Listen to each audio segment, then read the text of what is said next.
How should you choose a merchant services or credit card processing provider if you are an auto repair shop? You know, who should you contact for that? How do you know what to talk about? That's what we're going to talk about in today's video. I think it'll be a really big help to you. I'm going to give you a few tips as an auto repair shop owner to help you select the right merchant services vendor. TransactionExpert.com is the leader in transaction services. We build your online presence and point of sale system to integrate with each other. If you are ready to understand and control the entire customer experience, visit TransactionExpert.com. So you own an auto repair shop. You've got people coming and going. They're bringing you, maybe you're a auto body shop. Maybe you do transmissions. Maybe you do primarily oil changes and tire and lube. You have all these different types of auto repair businesses. And really many of them are looking for the right credit card processing provider. Unfortunately, they're looking at all the wrong things. And so today I'm going to talk to you about a couple things that you need to be focused on intensely when you're selecting a payment processing vendor. And for an auto repair business, this is actually really important. And it's something that can make or lose thousands of dollars a year for you if you make the wrong decision here. So let's talk about it for a minute, a couple things. The first thing I want to talk about is the actual merchant services fees themselves, the actual fees you're going to pay to process the transactions.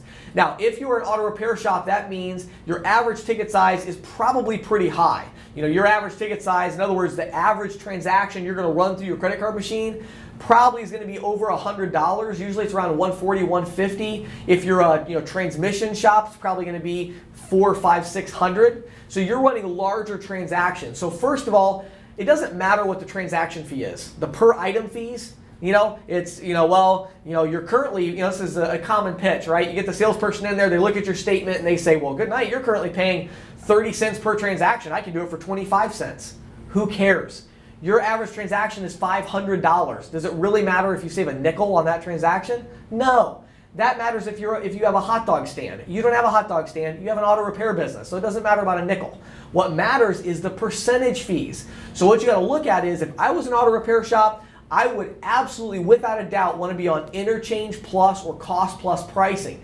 Now, interchange plus or cost plus pricing, what that does is that actually passes through the direct interchange costs from the banks and from like Visa, MasterCard, Discover. It's going to pass those costs directly through to you at cost.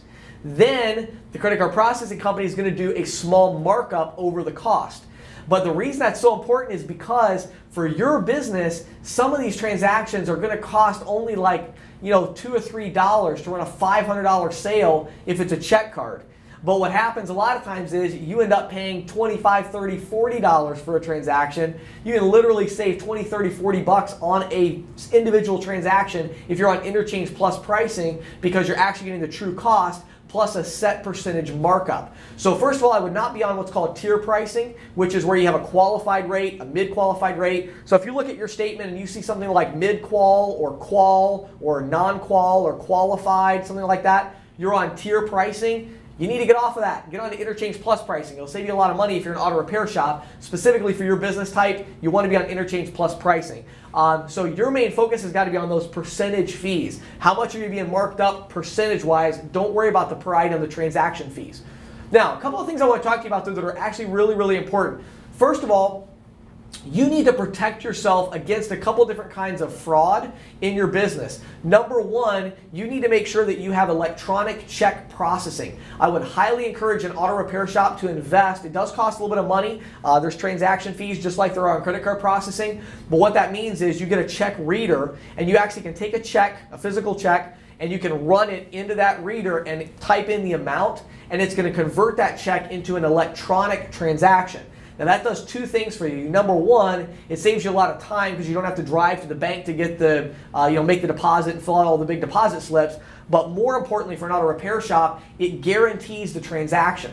So you want to get what's called conversion plus guarantee check services. And that's really important. Electronic check services, conversion plus guarantee, and make sure you have a good guarantee amount. Usually I'll do something like $2,500 for a transmission shop. So we guarantee a check up to $2,500. If it runs through that machine and it comes back approved, then you're going to get that money from that check. If the check turns out to be a bad check, it doesn't come back on you, it comes back on the check processing company. Okay? And then the check processing company has to handle trying to collect that money. so you don't have to go out there collecting checks. You don't have to worry about losing money. So that's really important. The other way that auto repair shops lose a lot of money is through things called chargebacks. So with credit card processing, you're going to have something called a chargeback. And a chargeback means your customer is disputing the charge. So example, somebody comes in and gets some work done, they swipe their Visa card for $500. 6 months later, they come back and say, I didn't agree to that $500. Well, that's called a chargeback.